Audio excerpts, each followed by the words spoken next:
Coming to you live from WZNG Shelbyville Studio B, it's the Coach Carkuff Show on the Zinger 100.9. You're about to get a deep dive on all things Cascade football with the Champions head coach, Jared Carkuff.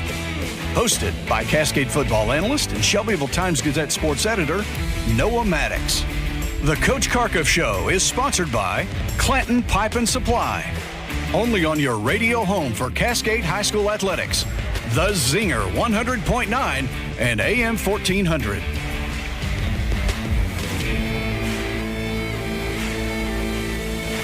Good evening, everybody, and welcome to the Coach Carkuff Coaches Show, live and in studio on the Zinger 100.9 and AM 1400. Thank you for choosing to spend an hour of your time tonight with us.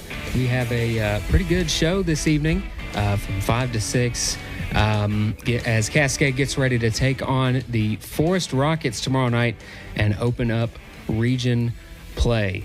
Coach Carkuff Show is brought to you by C&J Wood Design, Echo Hills Excavating LLC, P3 Technology, and Clanton Pipe and Supply.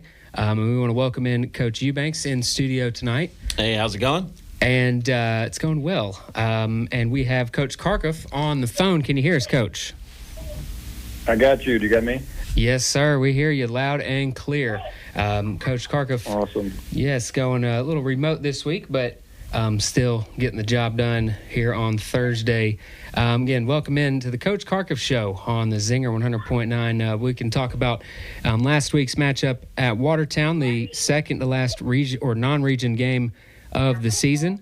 And then tomorrow night, scheduled at Chapel Hill to open up region play. The first of 4 region games, of course, Chapel Hill tomorrow night, then 2 weeks after that, Cannon County, Fayetteville, and then Marion County.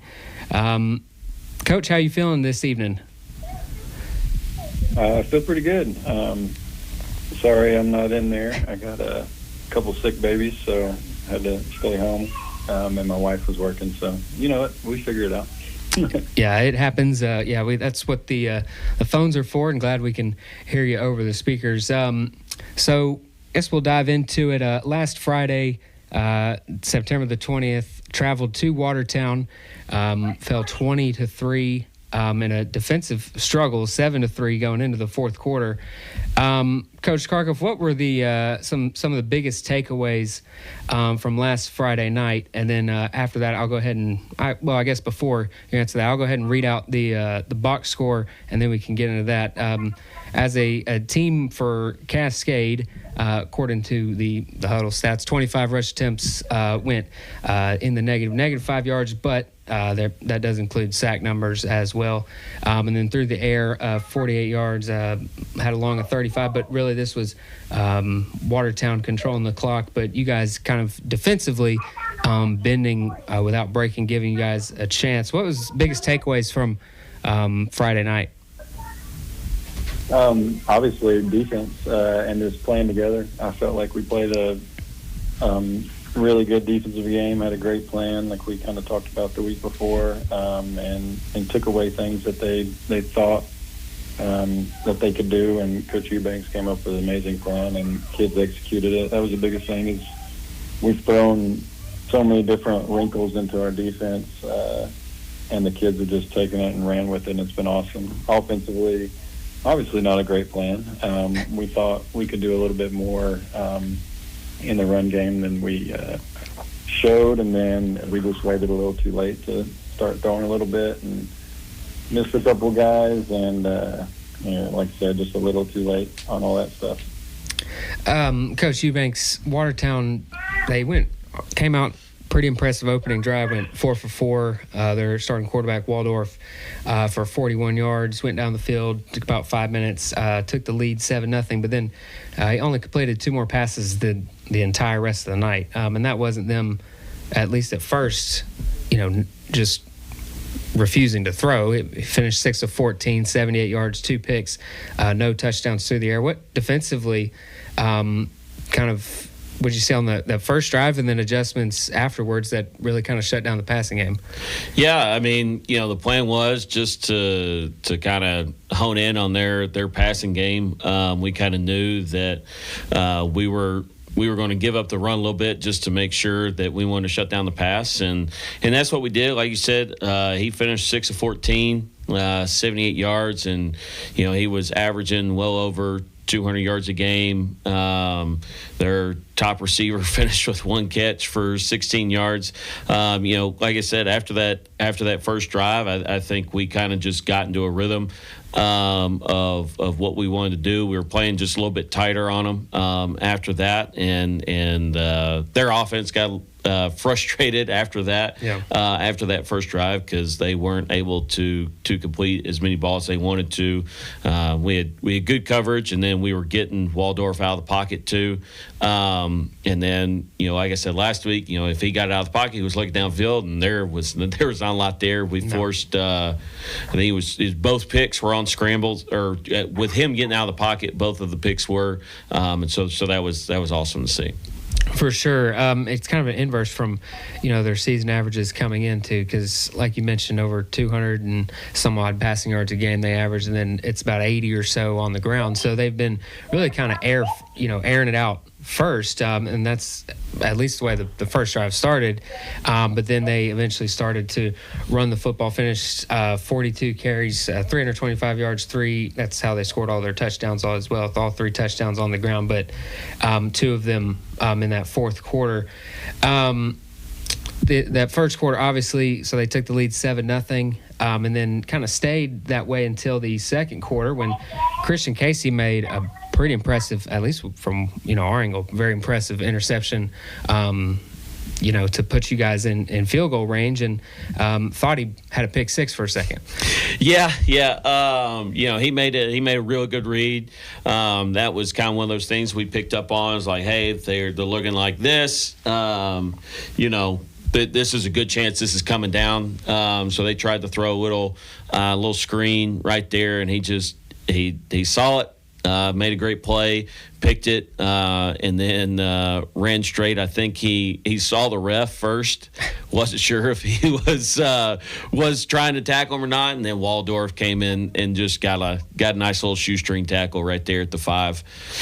Yeah, Waldorf, he showcased his speed all night, even as you said, getting outside of the pocket, and when they did utilize him in the run game, very effective, that kind of deceptively fast at times too, with the way that he runs the football. Coach Carkuff, offensively in that first half, what were you seeing from Watertown, and what were you trying to take advantage of?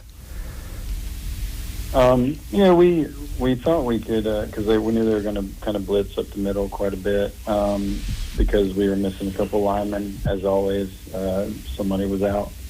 Millie, our senior lineman, was out with a spider bite, if you've ever heard that one before. Nice. So we knew we were going to have to kind of get to the outside on them, and just we thought we had that game plan down, and we thought we could do it, and they were chasing us down from the inside, and there's a couple of plays we probably should have pulled it on and read the backside and didn't, and probably should have made a few more adjustments earlier. But yeah, we thought we'd get it to the edge, and we didn't even do that great. So it was a rough night. Spider bite, that kind of, are you bringing the baseball fluke injuries type of bug into the Cascade camp? Is that what I hear going on? I guess, man. I guess. Hopefully, I'm assuming he's doing all right, on track for tomorrow. Yeah, he's good to go. Good. I don't think I've ever heard spider bite before. That was a new one. No, it was wild. His leg was twice as big as normal, and it was scary. Like we thought. Man. We're going to have some serious stuff going on, but luckily he's healthy and good to go. Well, that's good news. Glad to hear that. He's fine, good to go. We'll be back in 2 minutes right here on the Coach Carkuff Show on the Zinger 100.9. P3 Technology, serving the IT needs of Bedford and surrounding counties for over 25 years, offering a wide range of technical services to satisfy your business network needs. P3 is your one-stop shop for IT. That's right. Our technicians will work quickly to resolve your technical issues, specializing in customized network installations along with workstation maintenance. Call P3 today at 931-450-4210 or visit our website at www.p3tech.net. P3 Technology, where technology meets opportunity. Modernize your kitchen with elegant cabinet designs from C&J Wood Design. See how your new cabinets will look in your new home with their unique 3D design technology, free with every project order. Now, with 2 locations, you can visit our new showroom on North Jackson and Tullahoma across from the movie theater, and in Shelbyville off Highway 41A near Old Columbia Road. So modernize your kitchen with beautiful cabinet designs from C&J Wood Design in Shelbyville and Tullahoma. C&J Wood Design, better by design. Clanton Pipe and Supply, your corrugated plastic and metal culvert pipe supplier. Clanton has been selling pipe for over 30 years and carries all types and sizes of corrugated plastic and metal culvert pipe. Special orders and delivery are available. If you're in the market for heavy equipment, Clanton has you covered too. They have everything from skid steers, backhoes, and mini excavators. Clanton Pipe and Supply, 931-684-4847, 904 Madison Street, Shelbyville. Looking to build a shop or a house? You need high-quality excavation services. Folks that care. Echo Hills Excavating, LLC. Excavating pads, ponds, driveways, septic, water, and more. Trey Barnes and the team at Echo Hills have the experience you deserve to go above and beyond, covering all of Middle Tennessee from Gallatin to Lynchburg and everywhere in between. Ready to dig deeper? Call 931-580-1168. Echo Hills Excavating, LLC. Digging deeper for your project's success.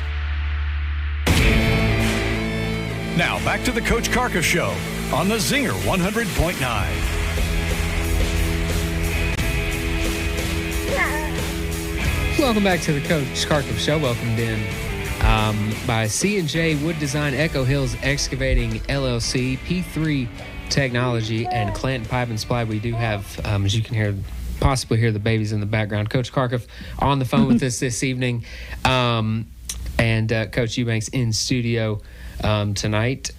We're just talking about the first half at Watertown. It was, 7-0 into the second quarter. We were just talking about Christian Casey's pretty impressive interception. I want to go back to that and touch on that just for a second. It looked, it looked like they sent Coach Eubanks. They sent kind of H-back tight end in motion. We've seen, Coach Carkuff do the same thing on some of the screens earlier this season. Mm-hmm. Was that the basic tell for Christian? He's like, hey, we run this like this is in our. It was based on wide receiver alignment. So based on kind of how they lined up, we're like, hey, this is a thing that they like to do, and so it was alerted, like we knew. It's like, hey, they line up like this, like, hey, this is one thing they do out of it, because it was just a little bit different than some of their other alignments. And so like I said, he just made a great break on the ball, caught it, and was just running right down the hash. Yeah, one thing to know that it's coming, it's another he had to split a block or a couple blocks and make the play. Yeah. So when gets down to the 5-yard line, given some life because it'd been a struggle to move the ball, and then get to the 5. If I remember correctly, Coach Carkuff was there. Just some negative plays, maybe a penalty. There were some penalties on some other drives, but in the red zone inside the 10-yard line, being gifted a great opportunity like that. Well, gifted, loose term here. Great play made by Christian, but how big? First of all, how big is a loss of you're having to at least shuffle a new center that hasn't been getting the game reps that Melly has in the first part of this season, and then what the sequence, I guess, against that big Watertown front.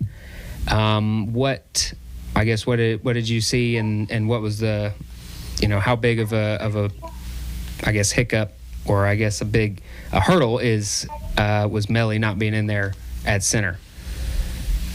Yeah, honestly, we practice kind of shuffling the line all the time, so it really wasn't an issue of who was where. We just kind of what we talk about every week is we got to be the more physical, and especially down on the goal line, and we weren't. We weren't all night, and it's something that we obviously got into the kids about is shouldn't matter what we do. But then after we kind of got stuffed a couple times, I tried to get a little too creative and tried to do too much instead of just kind of trusting them. So a couple bad calls down there, but yeah, I mean, it's basically what happens. We make a huge play on defense, and you got to take that momentum and score and keep going, and we didn't. Like, obviously we get points because Gabe's great, but that's stuff that we can't not capitalize on as far as the momentum, and it's stuff we preached about. We made a lot of adjustments to our kind of deep red zone, like down to the goal line, so we put in a couple new things that we feel like we're going to be more successful down there. So like I said, it's all, we're learning a lot about this team, and they're willing to learn, so I think it's going to get better every week. That's good to hear, obviously. And then down inside the fight, how big of a, not to dwell on what could have been, but with the way the game played out for the next about 2 quarters or so, just what would have, I guess, in your mind, the difference been between the field goal and getting the touchdown there to tie the things up? You might have to take this on your banks.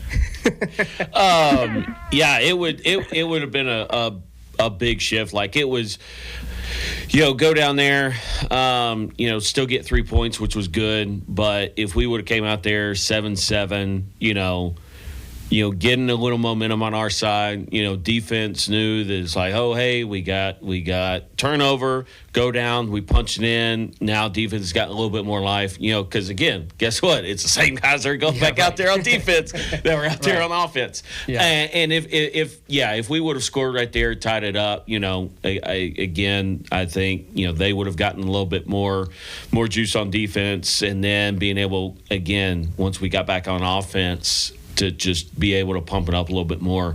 And just getting a 3 right there was still good to score. But, yeah, that would have probably just given the team just a whole lift right there if we would have been able to punch it in. For sure. And then as the second quarter rolls on, eventually we get to a point, and we say we, just talking about the game in general, get to a point where you guys force a stop inside the 10-yard line, 5-yard line, force that fumble, which that sequence was kind of interesting because Waldorf sees his teammate put the ball on the ground, get hurt, has to come out, and then he fumbles the very next play. Just interesting, you'd think that, ball security would be stressed when you see a teammate put it on the ground, I guess, but could have been a great play by the defense to rip it out too. So yeah, on Waldorf's, it was for sure one of those where we were yanking at it and finally got it out. The first one, Max Smith had wrapped up the running back's legs, and Dow came across, just kind of laid the hit, just be like, you're going down. Yeah. And when he got hit, that's when the ball hit the ground. But then they were able to recover that first one. And it on the sideline, it felt like that ball was on the ground for a long time before somebody fell on it.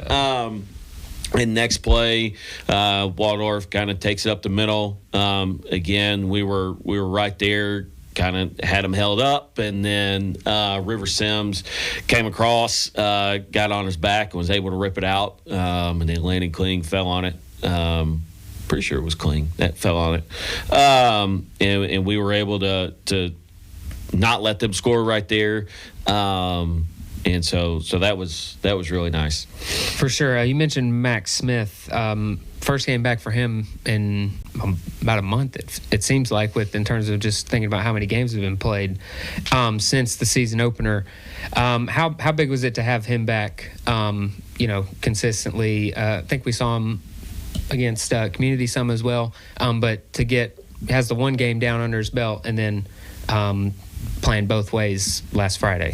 Yeah, it was good to see him back. Offensively, getting a lot of reps at running back, and then defensively, he's a guy that we're going to be able to rotate in our secondary almost anywhere.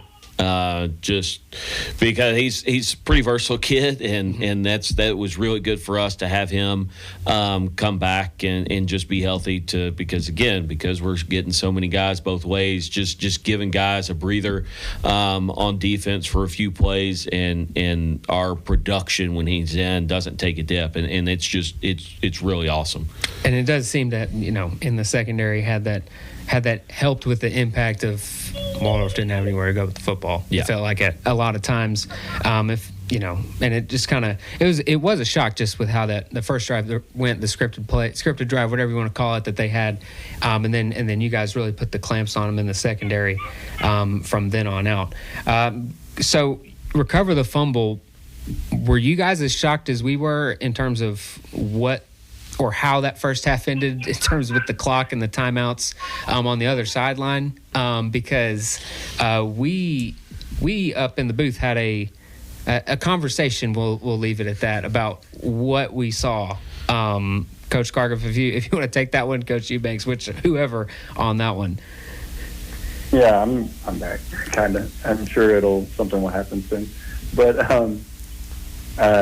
no, yeah, I was kind of surprised at what they did, and then they decided not to do it, and then I was very confused. So I was like, originally we're just like, let's get into it at halftime and we'll be good.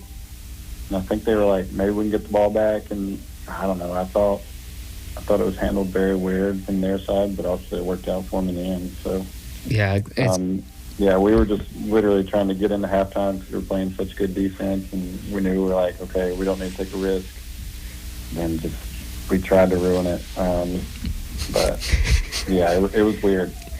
Yeah, he just waited too long and call that first time out. Especially if you're going to call it, then call it. Call it on first down when he gets a yard or two, and you're still inside. You're still inside the 10-yard line, and then I think there was a penalty that then the clock got started again, so it used up basically 2 plays for 1. So I guess double whammy against that because he didn't use the timeout initially. Just was interested in the comments on that one because of how that was handled. It seemed a little strangely because we're at on the field position where you're at on the field in terms of the field position. Getting into the half was the goal inside the 10-yard line, and then. But I'm pretty sure he couldn't have gotten the ball back. Because he only had 2 timeouts. He had 2, and then I think there was maybe 90 seconds left or something. So it would have been, he could have maybe forced a punt or something. It would have been real tight. I think it might have been, it could have been closer to, instead of just the clock runs out at halftime. But yeah, it was kind of strange all around, just different, I guess. You see something different every Friday. So you come out, so going to halftime, 7-3, defense playing lights out. Come out in the third quarter, defense continues to play lights out. What was the message at halftime for both sides of the ball? Even though, like y'all say, it's the same kids on both sides. My message was like, hey, keep doing what we're doing. At that time, they had started to run the ball a little more, and I'm just like, hey, just be on the lookout. If we kind of end up calling some different stuff, yes, this is what we've come into the game. This is what we're calling, and then we practice all week of kind of going back and forth between a couple of different things. And it was like, hey, be prepared for more of this second half, but keep doing what we're doing.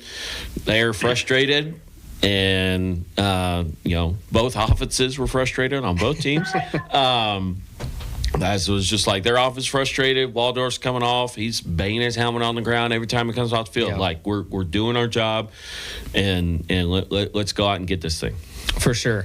Scoreless third quarter on both ends, but Watertown was driving. They did punch it in from 5 yards out. Garrett Davis for that their second touchdown of the game, 14-3 in the fourth quarter. And then Braxton Burris, about 5 minutes later, comes up with an interception on the plus side of the field in the red zone.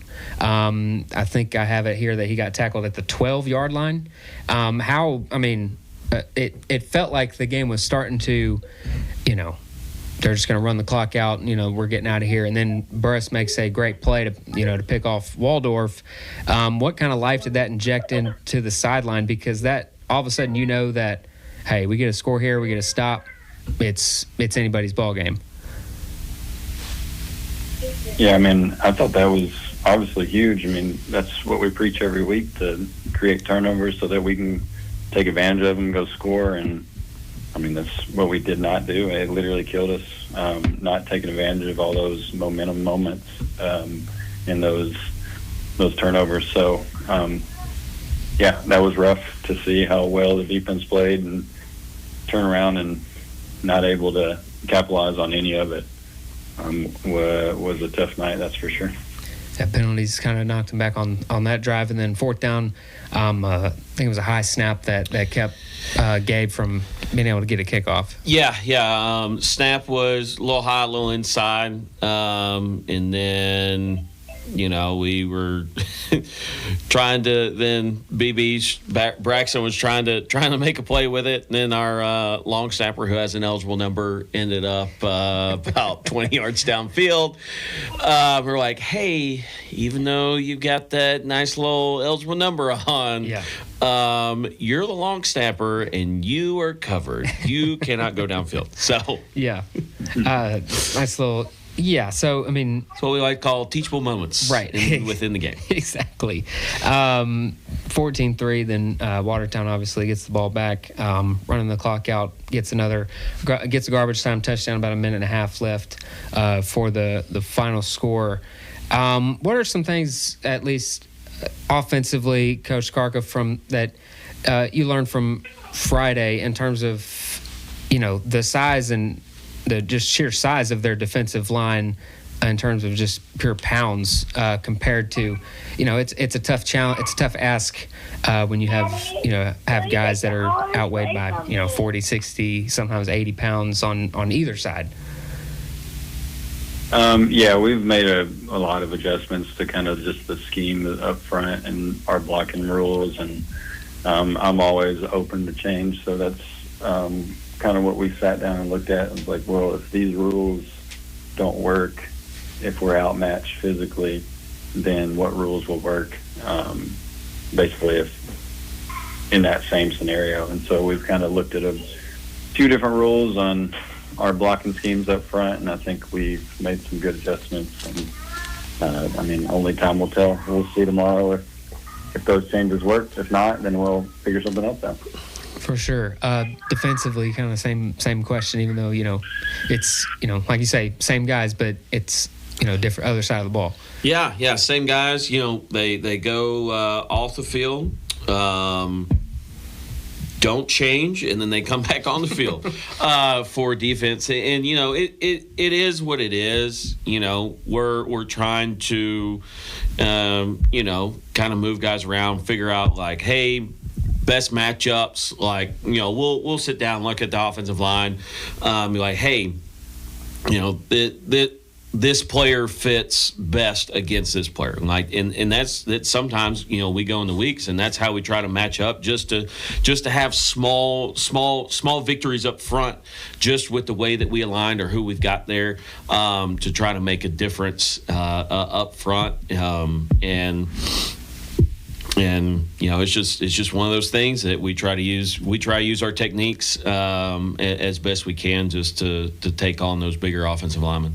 For sure. Final score was again 20-3. Watertown picked up their first win of the season on last Friday. That was 6 days ago, the 20th. We'll be back in 2 minutes. We'll preview Chapel Hill tomorrow night on the road, opening up region play right here on the Zinger 100.9, the Coach Carkuff Show. Modernize your kitchen with elegant cabinet designs from C&J Wood Design. See how your new cabinets will look in your new home with their unique 3D design technology, free with every project order. Now, with 2 locations, you can visit our new showroom on North Jackson and Tullahoma across from the movie theater, and in Shelbyville off Highway 41A near Old Columbia Road. So modernize your kitchen with beautiful cabinet designs from C&J Wood Design in Shelbyville and Tullahoma. C&J Wood Design, better by design. Looking to build a shop or a house?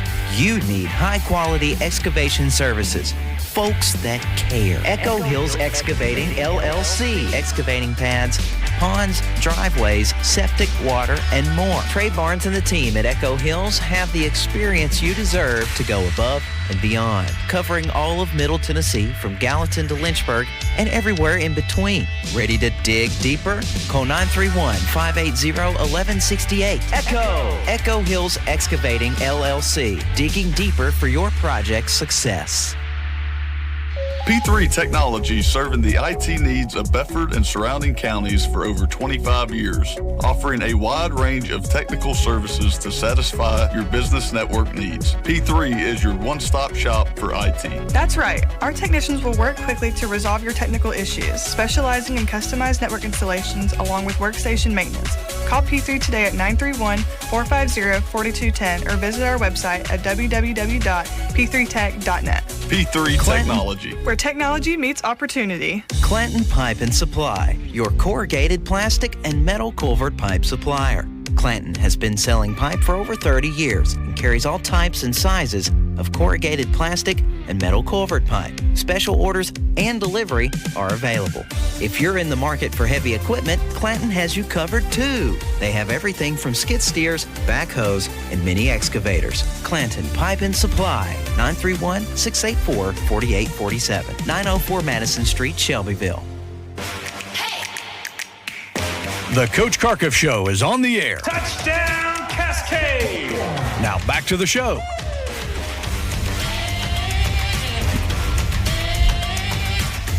Welcome back to the Coach Carkuff Show, live on the Zinger 100.9, brought to you by C&J Wood Design, Echo Hills Excavating LLC, P3 Technology, and Clanton Pipe and Supply. Cascade goes on the road to Chapel Hill tomorrow night, 7 o'clock kickoff. Be live at 6:45 right here on the Zinger 100.9. Chapel Hill 4-1 this season. Does have a district win that they picked up 13 days ago against Cannon County.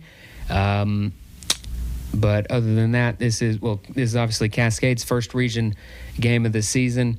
Chapel Hill's schedule coming off a 35-31 loss to White House Heritage on Friday. That's their first loss. They started out 4-0, beat Watertown week 1 by 6, beat Cornersville in a blowout in week 2, and then beat Community, also pretty convincing win in week 3. Then that Cannon County 28-12 in week 4 to open up region play. Coach Carkuff, Coach Eubanks, Chapel Hill, they're always serious about their football. They're typically extremely physical up front, and they love to run the ball when they can. But Cascade coming in a 2-game winning streak against Chapel Hill 2 years ago, 49-0 on the road, and then 29-22 last year. How do you guys make it 3 in a row this year and start out region play 1-0? Score more than 3. Yeah, well, I was just going to say, if we outscore them, we win. I believe that is how most games are played, minus golf, score less. True. Good point. That seems to be something that Cascade has done well the last 2 years. Guys, for Chapel Hill to watch that you guys have seen on film, to focus on for tomorrow night. First, we'll start with their offense. So, Coach Eubanks, your defense in terms of who you guys are focusing on and trying to hone in, and who's going to be the key to stop tomorrow night. Yeah, key to stop is going to be their running attack. Like you just said, they love to run the ball. Coach Palmer's come in. He's got a new staff over there, but they still want to run the ball, and they've got a great running back to do it. Number 13, he's special. He's very, very special. He runs behind his O-line. He sees a crease and he takes it. But he's patient in the backfield and just waits for something to open up. And then once he sees it, he is out the gates. And so he's got that breakaway speed. Oh yeah. It's not a he'll get there type of speed. It's a right now speed. So gotcha. So can't let him get in open space at all. Got to constrict him and keep him, from getting away. Yeah, trying to get as many bodies to the point of attack as possible. And that's really our key. You're the first one there. Hold on for dear life. You got help coming, but if he breaks that first one, there's not a lot of people stopping him after that. For sure. In terms of getting him the football, running the football, obviously for Chapel Hill, is there any sprinkle of, hey, we're gonna get him in space a couple different ways, or is it just we're handing it off? No, they've gotten him out in space a few times, but mainly it's quarterbacks just handing them the ball. Now they do some read option stuff, so we've got to watch out for the quarterback, make sure we've got him covered because he's a good enough athlete that he'll pull it and run out the back end if you're not paying attention to him. And so with those two in the backfield, it's a tall task for our defense, and it's just one of those things like, hey, we keep these two guys balled up, we'll give ourselves a chance. Sure, absolutely. Coach Carkuff, things for, I guess, offensively, of course, focusing on yourself, but also Chapel Hill defensively. Is there anything that you see other than, you don't have to share the whole game plan with us tonight, obviously, but for tomorrow, is there matchups and things that you can exploit offensively or hope to be able to give your offense a chance tomorrow night? Yeah, just being a little bit better up front. Like I said, we made some adjustments to kind of how we block things, and just making it where we're probably putting our guys in a lot more, or I guess a lot better situations as far as double teams go and that type of stuff. And then, honestly, we made a couple of changes to where some people are to try to make us a little bit more successful. And not that anybody was doing anything wrong, but I think we had some people out of position as what they're most comfortable with and what makes us better. So we've moved some people around, and you'll be able to see that tomorrow. I guess that'll be our little secret. I'll play that game, I guess. And then, it really comes down to just take care of the football because it's going to be wet, and playing our game and not straying away from it. I think that's what I've pressed a little bit too many times this year of okay, we got to do something completely different just because it's not working, but just kind of more of trusting the kids that they'll figure it out and making little minor adjustments. For sure. Tomorrow night, obviously, you alluded to the rain that's coming through. At least right now, just general weather search forecast, 50-ish% chance of rain tomorrow night at kickoff. You're going to need a boat to get there, though. Yeah. We might need a little bit more than a car to make it to Chapel Hill, because it's not start raining at 7 o'clock. We'll say it's definitely going to be going. So, what kind of challenges does that present offensively? Obviously, the obvious ones of just ball security, but operation and things like that offensively that you guys are going to have to overcome. And then is there any way to kind of, prepare for that in practice? Yeah. We prepare for it. We have one football that doesn't have laces. We use old footballs, and me and Coach Eubanks got the joy of squirting water all over it right before the snap. And I know our center and quarterback didn't love that because we started off with normal hose water, and then we ran out, so it turned into the cooler of water that was iced down for a few hours. So they definitely didn't love the numb hands. But no, we prepared for the rain. We honestly, it shouldn't be an issue if you kind of know what you're doing. You should still be able to throw in it and everything. Now, if it's muddy and you can't run, that's different. But a wet ball really shouldn't be an issue. We'll have stuff to combat that, and the game plan really doesn't change that much when in the wet. For sure. Coach Eubanks, defensively, does that present extra opportunities to be like, hey, we can flip the game a few more times than maybe if it was just dry and cloudy day. Yeah, I mean, hold on. Hold on. Unfortunately, when there's a little shifty back and then now he's real wet from all the rain, now he gets real slippery. So it's just, again, what we preached to our guys all week was hold on. Like, if you're the first one there, hold on, grab onto something, grab his jersey, like grab a leg, like just hold on. You got help coming. Yeah. Yeah, that's not fun to, no guarantees, I guess, as opposed to with a little bit more rain coming down. We'll continue to preview Chapel Hill tomorrow night in 2 minutes right here on the Coach Carkuff Show on the Zinger 100.9. Looking to build a shop or a house? You need high-quality excavation services. Folks that care. Echo Hills Excavating, LLC. Excavating pads, ponds, driveways, septic, water, and more. Trey Barnes and the team at Echo Hills have the experience you deserve to go above and beyond, covering all of Middle Tennessee from Gallatin to Lynchburg and everywhere in between. Ready to dig deeper? Call 931-580-1168. Echo Hills Excavating, LLC. Digging deeper for your project's success. Clanton Pipe and Supply, your corrugated plastic and metal culvert pipe supplier. Clanton has been selling pipe for over 30 years and carries all types and sizes of corrugated plastic and metal culvert pipe. Special orders and delivery are available. If you're in the market for heavy equipment, Clanton has you covered too. They have everything from skid steers, backhoes, and mini excavators. Clanton Pipe and Supply, 931-684-4847, 904 Madison Street, Shelbyville. Modernize your kitchen with elegant cabinet designs from C&J Wood Design. See how your new cabinets will look in your new home with their unique 3D design technology, free with every project order.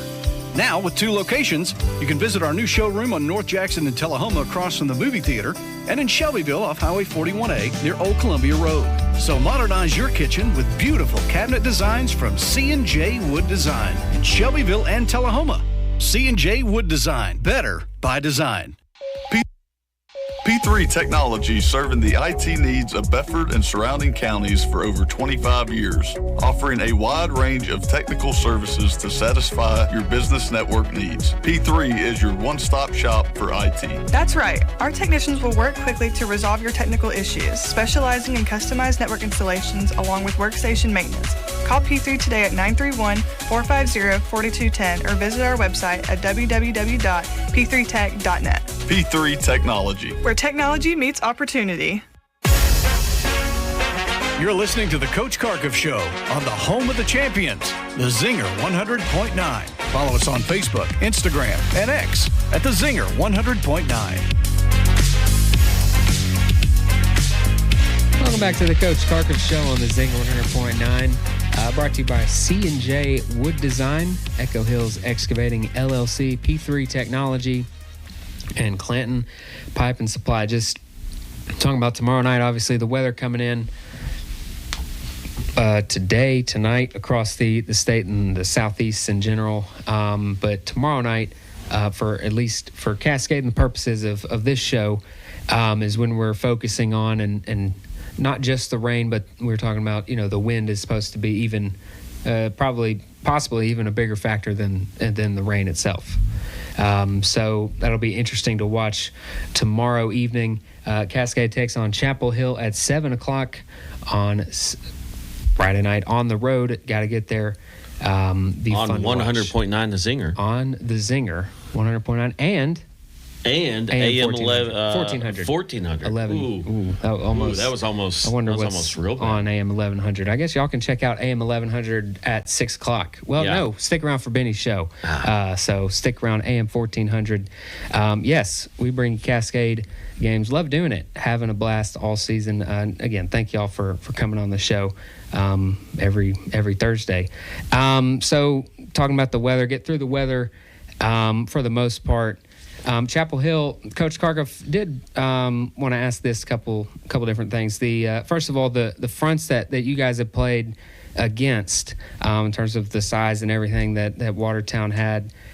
We kind of touched on it a little bit, but does that kind of help you and help the kids, prepare for hey, Chapel Hill, you can see the size on a sheet of paper, but having gone up against it, is that kind of why these non-region games against a 3A school in Watertown is played in the first place?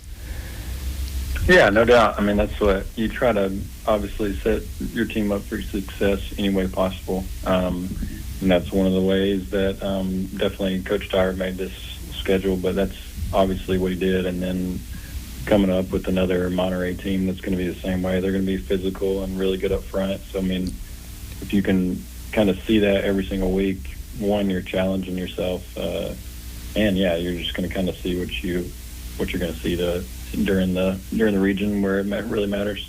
For sure. Talking about Chapel Hill's defense, what has kind of stood out on film watching them getting ready for tomorrow night, in terms of what they're pretty good at and how they fly around and everything that they do defensively? Really just different ways they can line up. I mean, it's a 3-4, but they can bring those outside linebackers in to make it a pretty heavy box, or they can take those out and take away the pass. So it's really, we'll kind of have to see what they decide to do, if they're going to really fill out to the run, which most likely is going to happen in the rain, and what we can kind of take advantage of as far as how they line up. But yeah, linebacker play is really good. Defensive lines always solid there. And I mean, honestly, they're solid all the way through. But really, just the way they decide to line up, because they can line up so many different ways. For sure. How does the Max Smith coming back? Played last week, obviously. Caden Hill coming back from him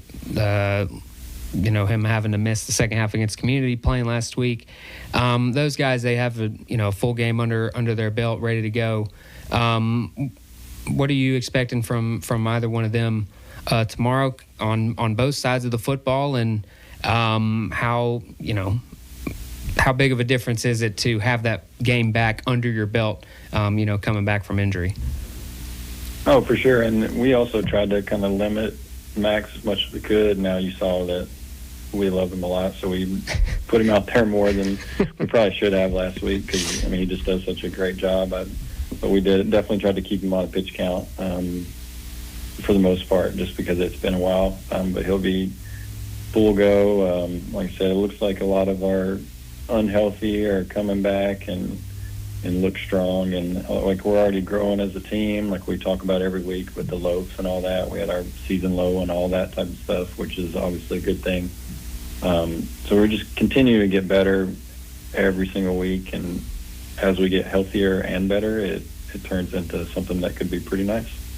For sure. Alluding to the health again, have to ask, any other than the guys that have been kind of consistently, routinely playing the last couple of weeks, and guys that have been out, is there any update on that front, and maybe anything unexpected, good or bad, for not just this week but moving forward? Nothing unexpected. I mean, we'll be missing one more lineman that helps us on offense and defense, but as far as that, I think everybody's back, other than the guys that we knew were going to be out for the long term. You can obviously help me, Eubanks, with this. Don't have anything in front of me right now other than a baby with a poopy diaper, so I might be missing something. Like you said, just one lineman. That's a good rotational guy for us. But everybody else that's been out, outside of Max and Caden, the ones that have been out for a while since week one, they're still out. But I'm pretty sure that's it on our injury front. That's good news, and that's good news to take our last 2-minute break on, and then we'll come right back, wrap things up. Chapel Hill tomorrow night, but first we'll be back in 2 minutes right here on the Zinger 100.9. You're listening to the Coach Carkuff Show. Modernize your kitchen with elegant cabinet designs from C&J Wood Design. See how your new cabinets will look in your new home with their unique 3D design technology, free with every project order. Now, with 2 locations, you can visit our new showroom on North Jackson and Tullahoma across from the movie theater, and in Shelbyville off Highway 41A near Old Columbia Road. So modernize your kitchen with beautiful cabinet designs from C&J Wood Design in Shelbyville and Tullahoma. C&J Wood Design, better by design. Looking to build a shop or a house? You need high-quality excavation services. Folks that care. Echo Hills Excavating, LLC. Excavating pads, ponds, driveways, septic, water, and more. Trey Barnes and the team at Echo Hills have the experience you deserve to go above and beyond, covering all of Middle Tennessee from Gallatin to Lynchburg and everywhere in between. Ready to dig deeper? Call 931-580-1168. Echo Hills Excavating, LLC. Digging deeper for your project's success. P3 Technology, serving the IT needs of Bedford and surrounding counties for over 25 years, offering a wide range of technical services to satisfy your business network needs. P3 is your one-stop shop for IT. That's right. Our technicians will work quickly to resolve your technical issues, specializing in customized network installations along with workstation maintenance. Call P3 today at 931-450-4210 or visit our website at www.p3tech.net. P3 Technology, where technology meets opportunity. Clanton Pipe and Supply, your corrugated plastic and metal culvert pipe supplier. Clanton has been selling pipe for over 30 years and carries all types and sizes of corrugated plastic and metal culvert pipe. Special orders and delivery are available. If you're in the market for heavy equipment, Clanton has you covered too. They have everything from skid steers, backhoes, and mini excavators. Clanton Pipe and Supply, 931-684-4847, 904 Madison Street, Shelbyville. Now back to the Coach Carkuff Show on the Zinger 100.9.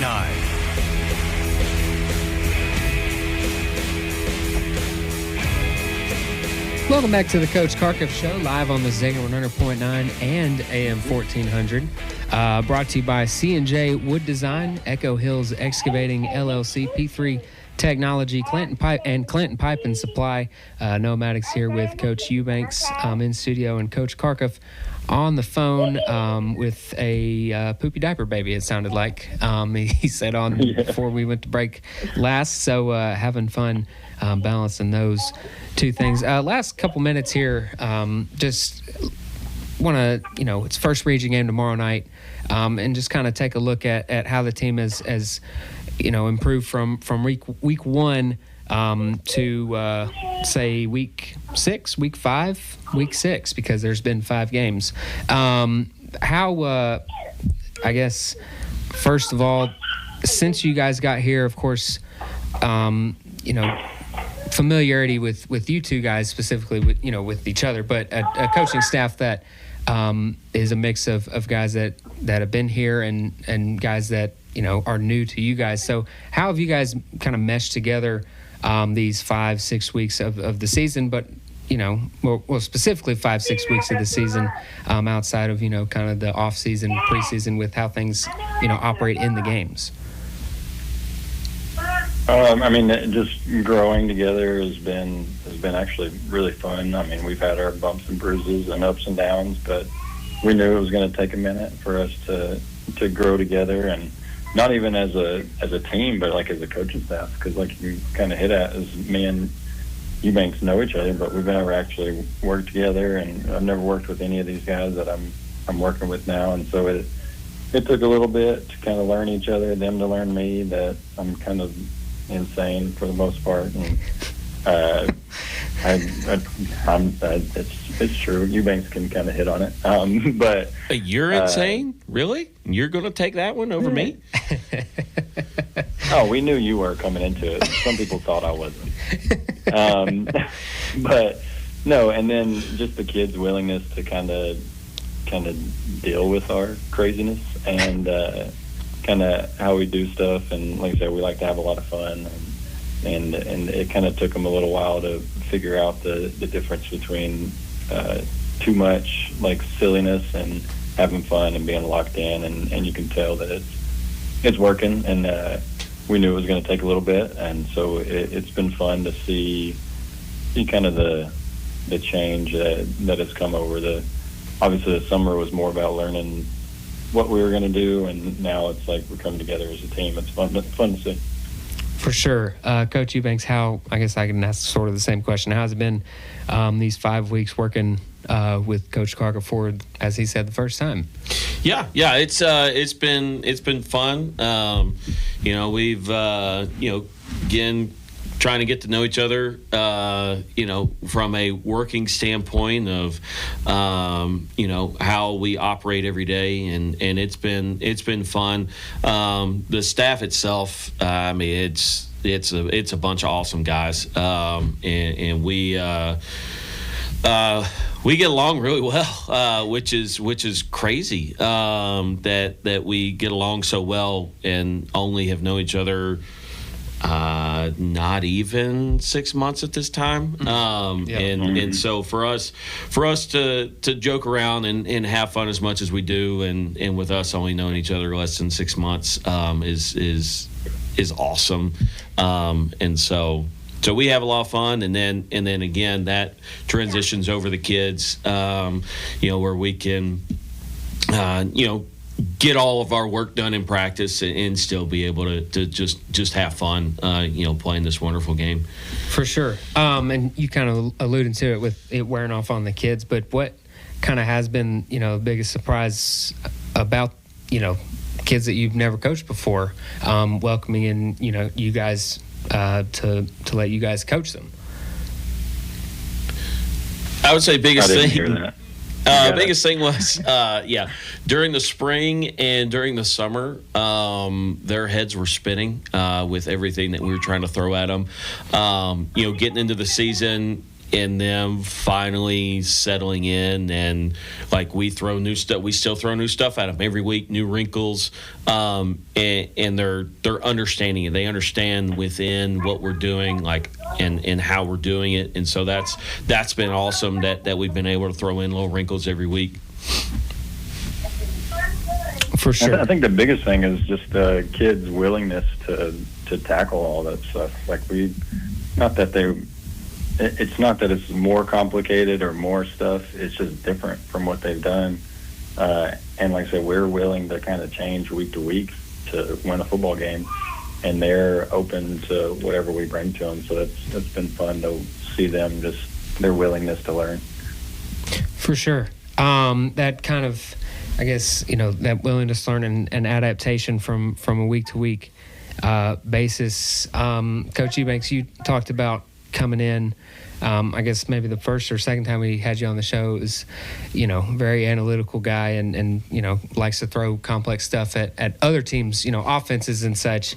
How has that kind of progressed? Because you can't throw everything in week one, because kids just don't, there's no way they could know everything against Moore County. I mean, the whole playbook was almost open against Moore County, but like you said, we've added different stuff in every week, and just trying to change this or that to try to give us a chance to win, and that's kind of the biggest thing, with me on defense side of the ball, is like I'm willing to just change this or that. Like, yes, I'm a 4-2-5 guy, but I also know that a 4-2-5 is not going to be able to win every single game. Right. And being able just to change, and it's still under the umbrella of my base defense, and you change this or that, and it looks way different, but it still plays fairly similar.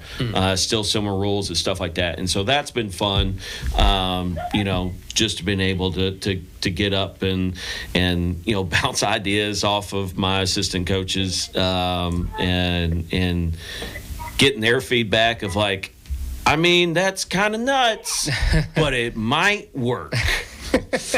Well, hopefully more works than doesn't. Tomorrow night on the road at Chapel Hill, kickoff at 7 o'clock. We'll be live on the Zinger 100.9 at 6:45 tomorrow night at Chapel Hill to take on the Forest Rockets. Thank you. Bring a rain jacket. Absolutely. Bring a boat. And an umbrella at least, yes. Bring all the rain gear with you to Chapel Hill. Thank you, Coach Carkuff, for calling in. I know that it a little bit of a hassle this evening, but thank you so much. And thank you to Coach Eubanks. Absolutely. Thank you to Coach Eubanks for coming in to the studio. Again, tomorrow night, kickoff at 7 o'clock. We'll be live at 6:45 right here on the Zinger 100.9. For Noah Maddox and Benny D, we'll be getting you live to the Zinger Oldies Show starting right now. Thank you for listening to the Coach Carkuff Show. Never miss an episode. Just look in the on-demand section on the free Zinger 100.9 app.